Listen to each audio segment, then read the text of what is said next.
Some of the most iconic design choices in automotive history were written into car blueprints in exactly the places where crash data was already screaming not to put them. Fuel tanks positioned directly behind the rear axle. Fuel tanks mounted outside the frame rails. Fuel tanks sitting in what engineers knew was the primary impact zone in rear collisions. These were not experimental prototypes. These were production vehicles. Millions of them.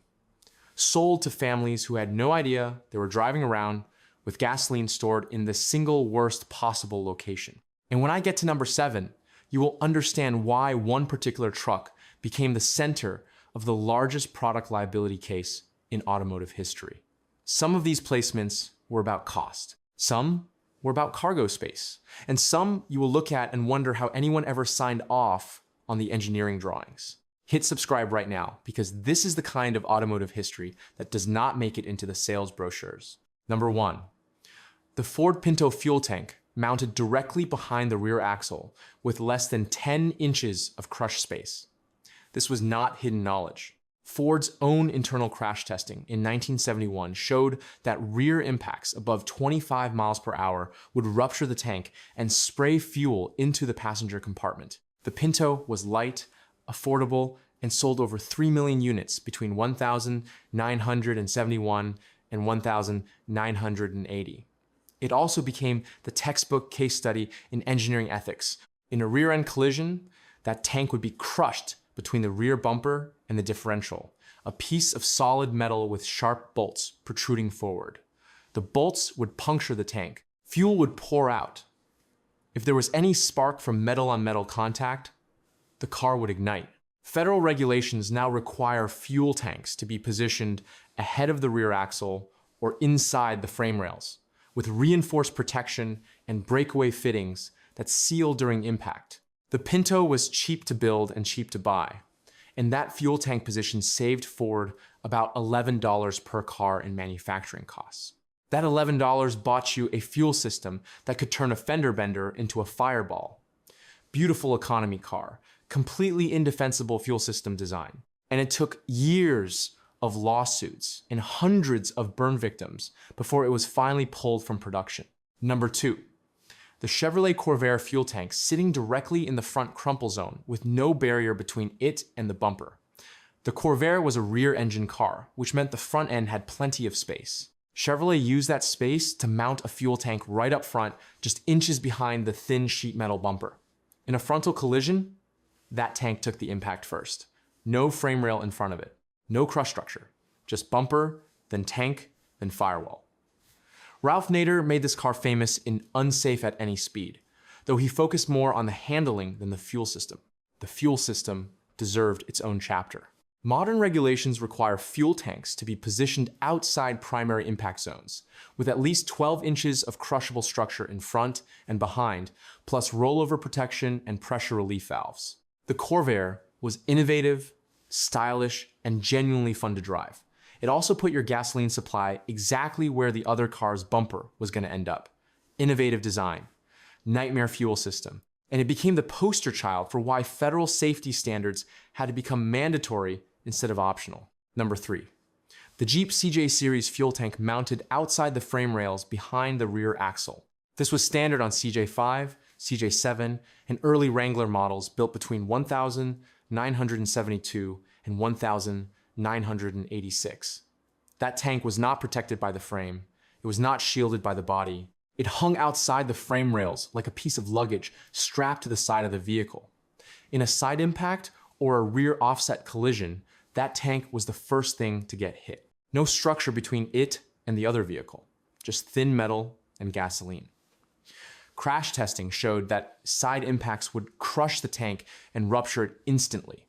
Fire would follow. Current standards require fuel tanks to be mounted inside the frame rails or within a protected cavity, with side impact beams and shields. The CJ was rugged, capable, and beloved by off-road enthusiasts.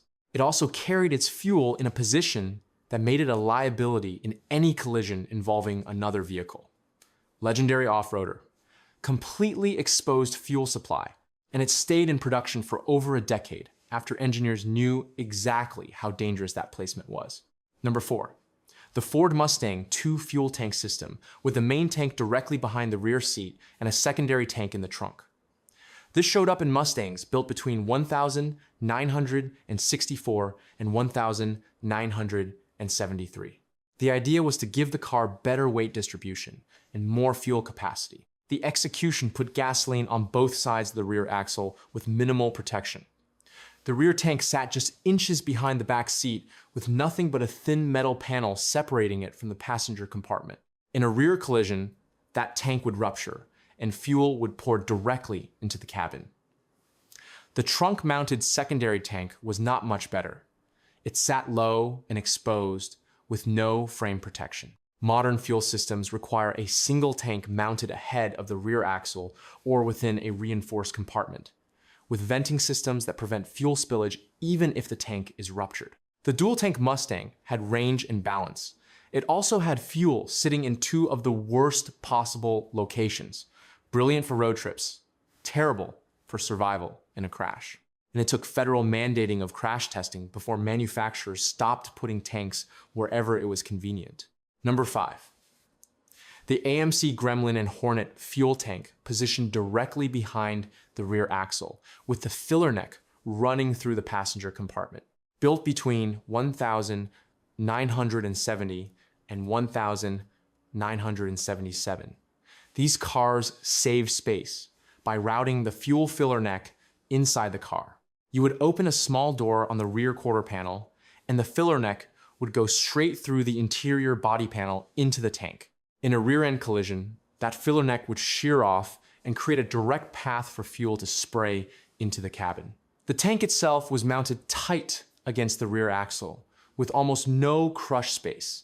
Rear impacts would push the axle forward into the tank, puncturing it and forcing fuel out through the broken filler neck. Federal standards now prohibit filler necks from passing through the passenger compartment and require breakaway valves that seal the tank if the neck is severed. The Gremlin was quirky and affordable. It also had a fuel delivery system that doubled as an interior fire hazard. Unique design language.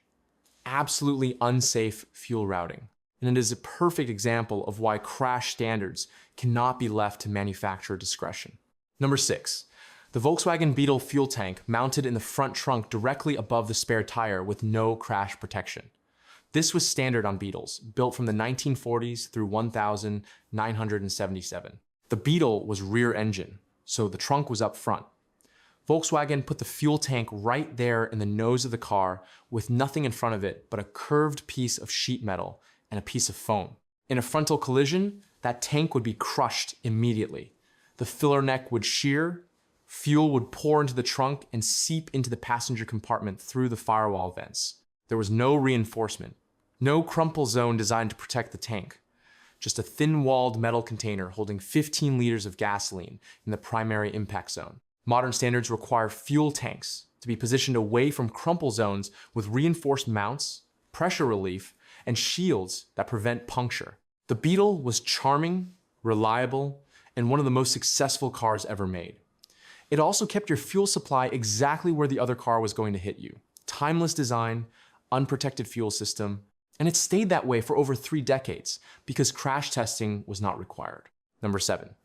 The GM full-size pickup trucks with side saddle fuel tanks mounted outside the frame rails.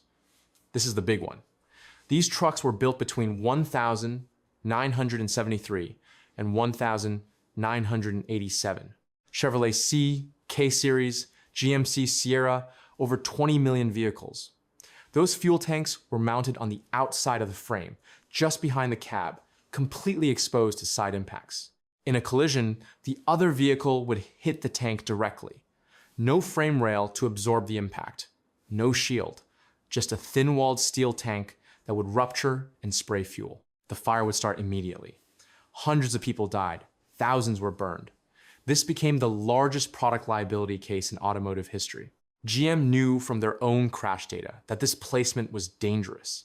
They had internal memos showing engineers recommended moving the tanks inside the frame rails.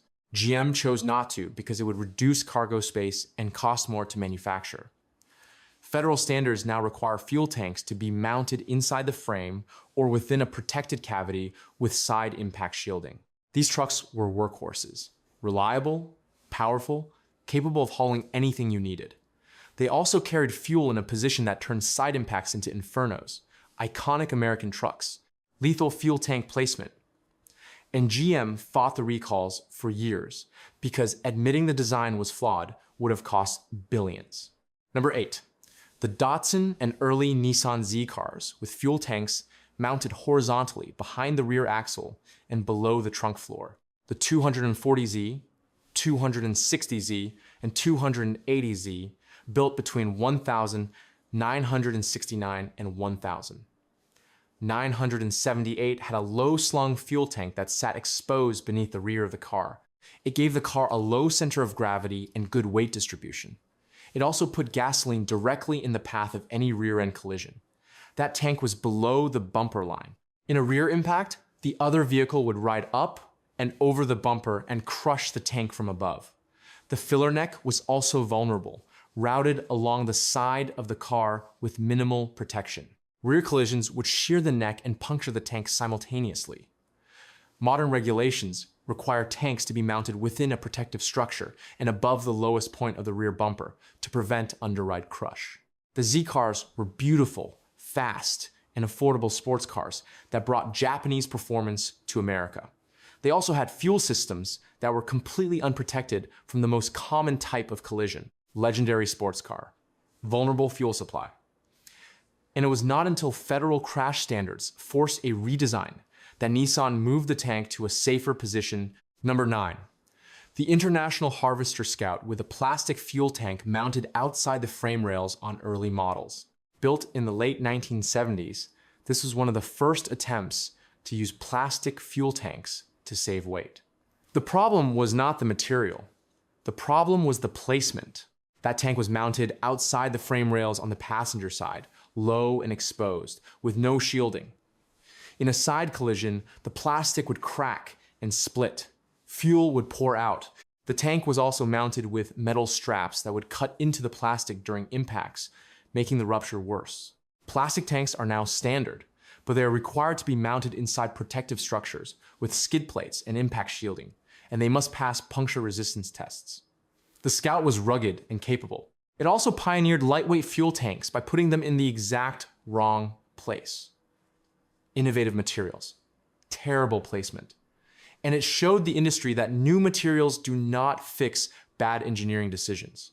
Number 10, the Subaru 360 with a fuel tank mounted under the rear seat with the filler cap inside the trunk.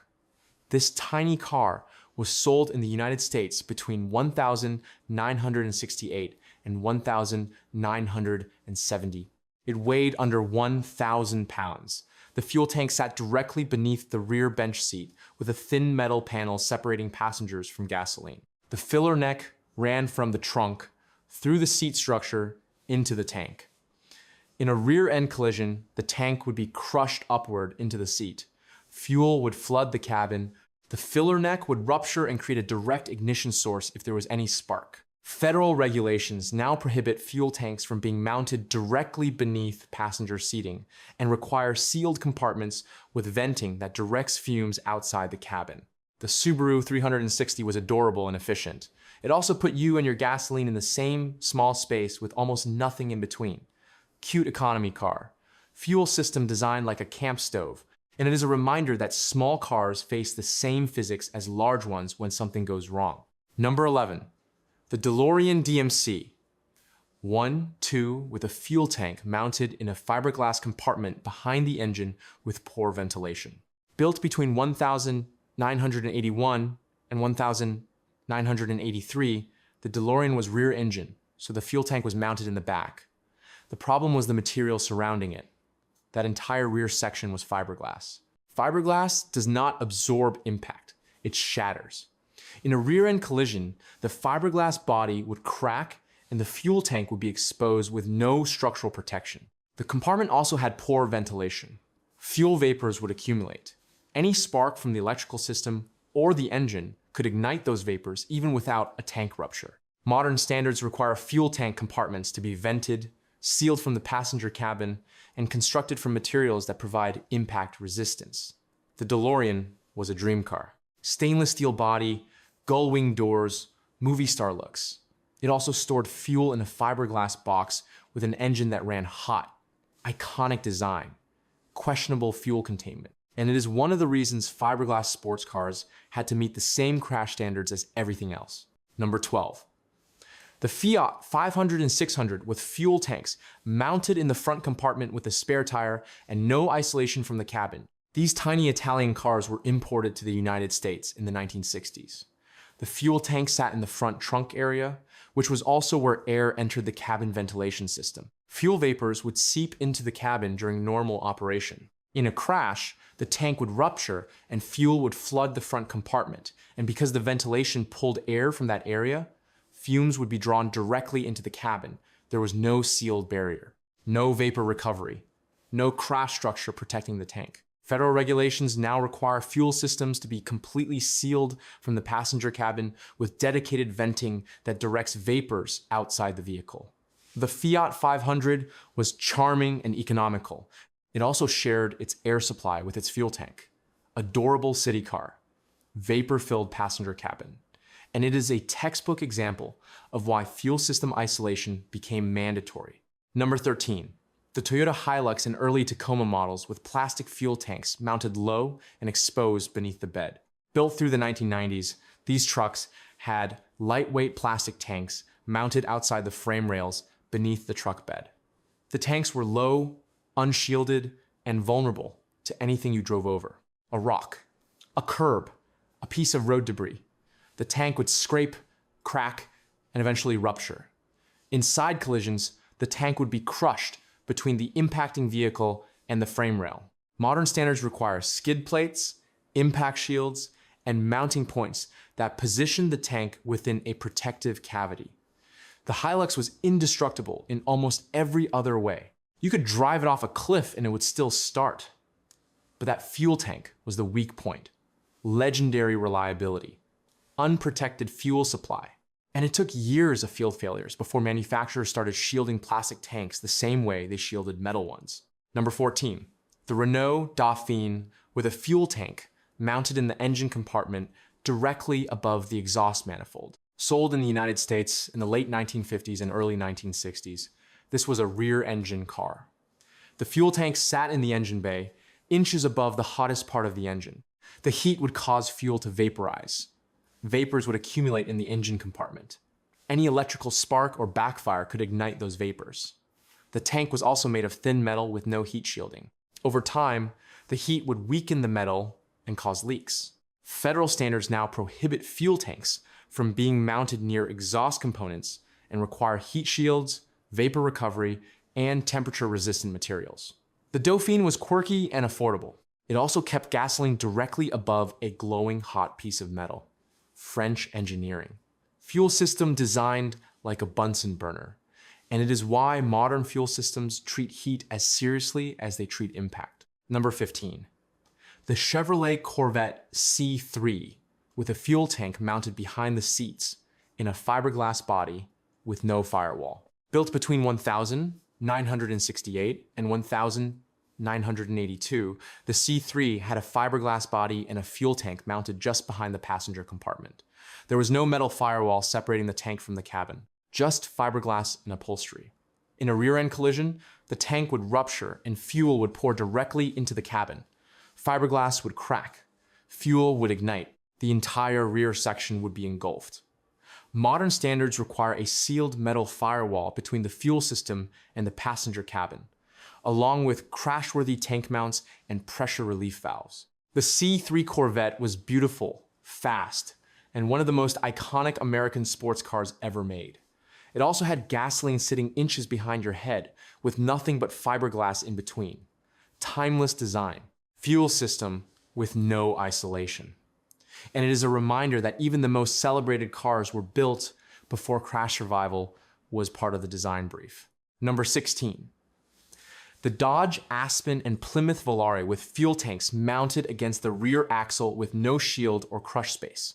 Built between 1976 and 1980, these cars had fuel tanks pressed tight against the rear axle housing. In a rear-end collision, the axle will be shoved forward into the tank, puncturing it instantly. There was no space, No buffer, no reinforcement, just metal against metal. Fuel would spray, fires would start. These cars were involved in hundreds of fire-related accidents. Federal regulations now require at least 12 inches of crushable space between the axle and the fuel tank, along with shields that prevent puncture. The Aspen and Volare were affordable family sedans. They also had fuel tanks designed, like they were trying to make contact with the axle. Practical daily drivers. Fuel systems with zero margin for error. And they were discontinued after just 4 years, in part because of the safety issues. Number 17. The Land Rover series with metal fuel tanks mounted on the side of the body outside the frame with exposed filler caps. Built from the 1940s through the 1980s, these trucks had fuel tanks bolted to the outside of the body, completely unprotected. The tanks were visible from the outside. The filler caps were exposed. In a side collision, the tank would be crushed. In a rollover, the tank would be torn off. Fuel would spill, fire would follow. Modern standards require fuel tanks to be mounted inside protected cavities with rollover valves that seal the tank if the vehicle flips. The series Land Rover was unstoppable off-road. It could go anywhere, do anything, survive everything except a side impact. Legendary utility vehicle. Fuel tanks mounted like saddlebags. And it is why modern off-road vehicles have fuel systems built to survive rollovers and rock strikes. Number 18. The Checker Marathon taxi with dual fuel tanks mounted in the rear quarter panels with thin metal separation from the passenger cabin. Built from the 1960s through the early 1980s, the Marathon was the iconic New York taxi. It had 2 fuel tanks, one on each side, mounted in the rear quarter panels, just inches from the rear passenger seats. In a side collision, the tank on the impact side would rupture. Fuel would pour into the cabin. Passengers in the back seat would be soaked. Any spark would turn the cabin into a firebox. There was no reinforced separation, no firewall, just thin sheet metal and upholstery.